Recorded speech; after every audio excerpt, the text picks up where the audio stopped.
My uncle tried to steal my dad's invention and replace him, so I made sure he lost everything.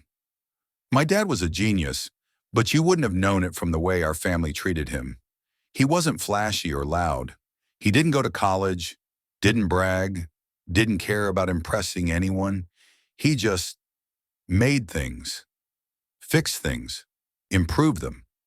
He spent his entire life tinkering with machines, sometimes making stuff that seemed stupid at first until it turned out to be brilliant. When I was in high school, he started working on a prototype for a high-efficiency engine system. It wasn't revolutionary in the flashy, Elon Musk kind of way, but it was quietly groundbreaking, cheaper, faster, more reliable.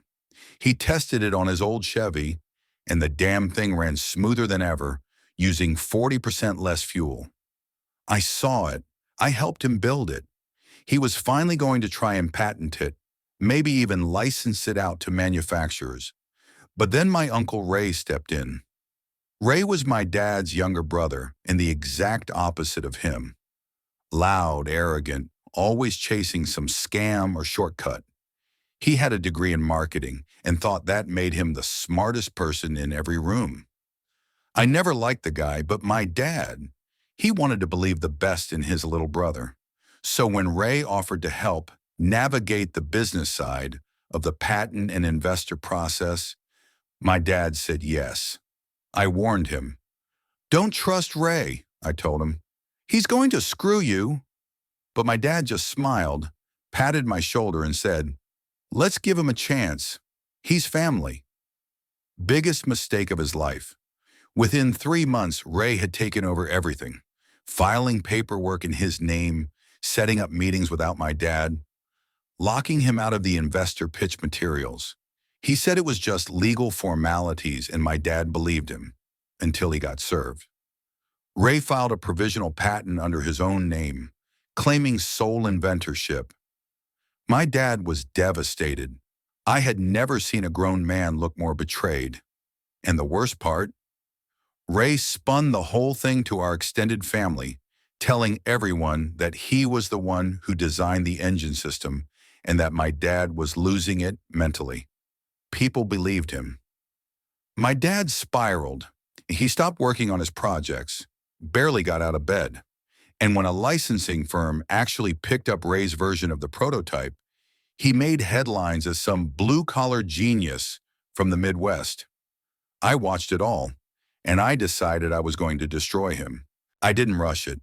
Revenge is like machining a delicate part. Precision matters more than speed. First, I gathered everything: blueprints, test data, and videos of my dad and me building the prototype. Luckily, he'd always documented his work. He might not have trusted banks or lawyers much, but he trusted paper.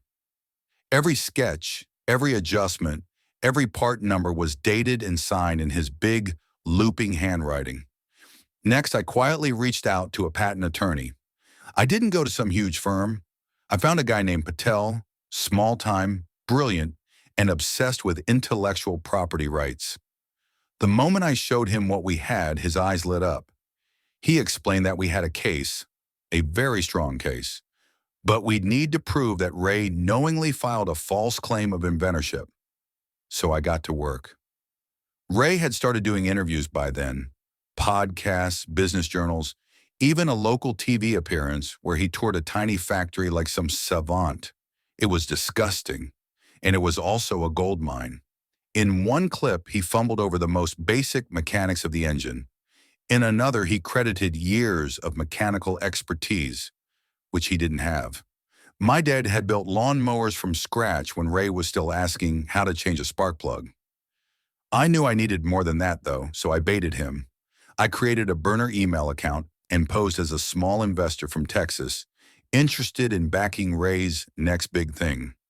I said I needed proof of design timelines, early iterations, maybe a few original sketches for our legal team.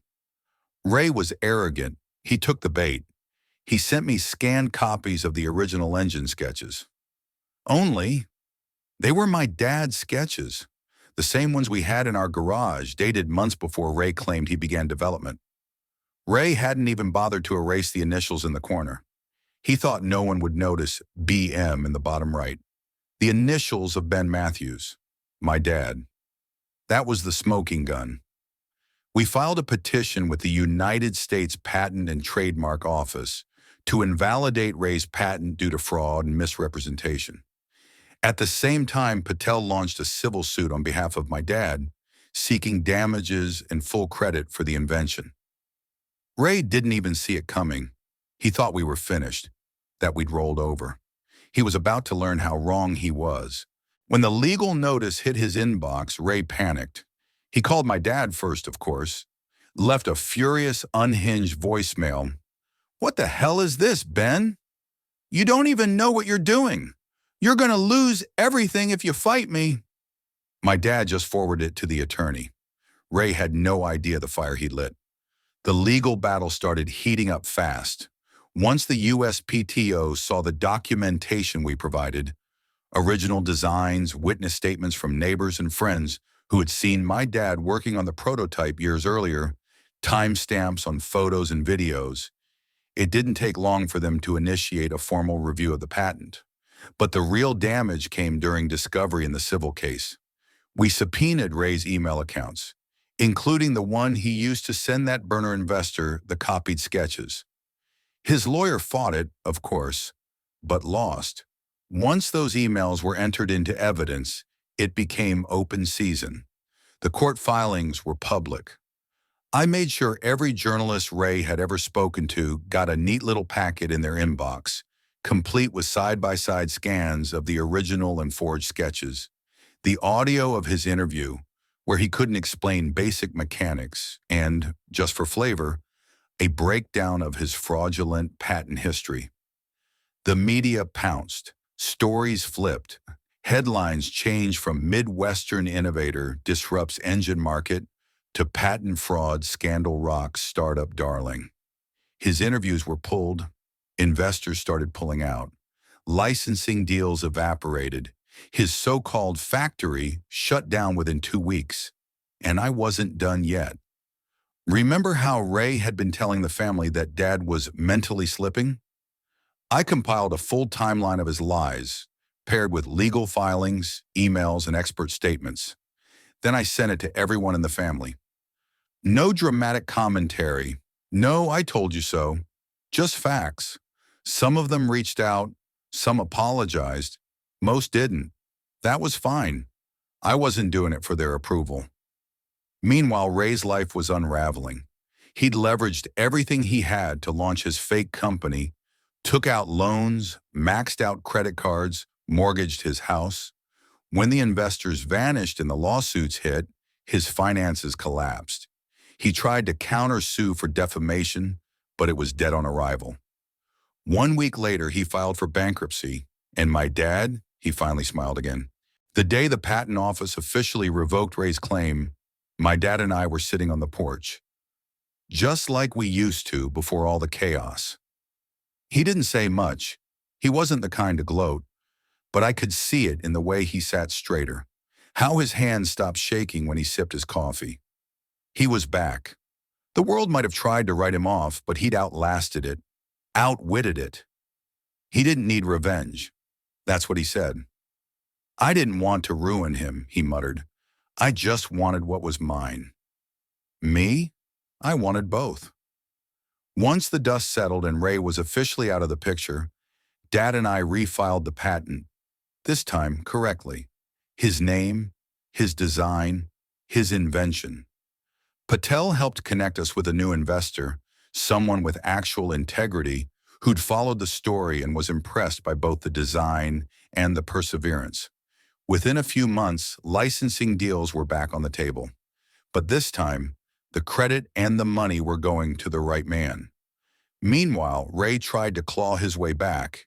He popped up in Facebook comment sections under aliases, accusing my dad of stealing from him, claiming he was the real victim. I ignored it. Everyone else did too. His name had become radioactive. The kind of guy you Google once, then never take a meeting with. Karma wasn't done with him either. Turns out, forging a patent and lying to investors comes with more than just civil penalties. A DA from another state started sniffing around, looking into possible criminal fraud. I don't know how far it went, but I do know Ray disappeared from social media. His house went up for sale. His LinkedIn quietly vanished. Last I heard, he was living in a one-bedroom apartment outside Des Moines, working at a car rental place. Poetic. Dad asked me if I wanted to go see him, not to confront him, just to look him in the eye. I thought about it, but I said no. Ray was irrelevant now, a sad, broken man who tried to steal greatness and failed. He wasn't worth the gas money. Instead, I helped Dad set up a small workshop in the garage again. Not because we needed it, we had money coming in now, but because it was where he was happiest.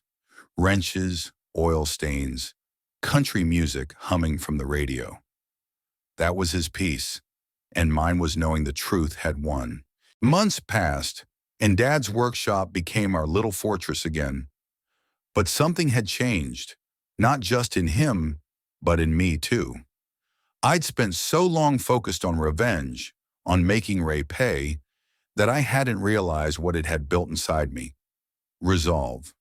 I used to see myself as just the kid who helped in the garage, who wasn't smart enough to do more than hold the flashlight and fetch tools. But in taking Ray down, in building that case, I learned something. I had my dad's mind, just wired a little differently. So I went back to school, not college. I didn't need that. I took specialized engineering courses, CAD design, manufacturing certifications. I soaked it all up. Within a year, I had offers from small firms to consult. They didn't care about the degree. They cared that I'd helped take a working prototype from garage to market and exposed a patent fraudster in the process. My dad and I became partners. He designed, I refined. We launched 2 more products together, a compact hybrid generator and a modular carb system for older cars. Nothing flashy, just clever, dependable tech that people could use. And every single unit had his initials stamped into the casing. BM. As for Ray, he tried once more to reach out. A pathetic email full of fake contrition and empty words. He said he wanted to reconnect, that he was ready to apologize, and that family shouldn't fight like this. I didn't reply. Instead, I printed it, framed it, and hung it in the workshop right above the trash can. Every time I toss a used filter or a busted wrench, I look at it and remember what could have happened, what would have happened if I hadn't fought back. This story doesn't have a sweet ending. Ray never came around. The family never fully healed. Some still think we went too far, that we should have just let it go. But they weren't there. They didn't watch a good man get broken down by his own brother. They didn't see the look on my dad's face when he thought everything he worked for had been stolen. And they'll never understand the satisfaction of knowing I didn't just protect my father's legacy, I avenged it.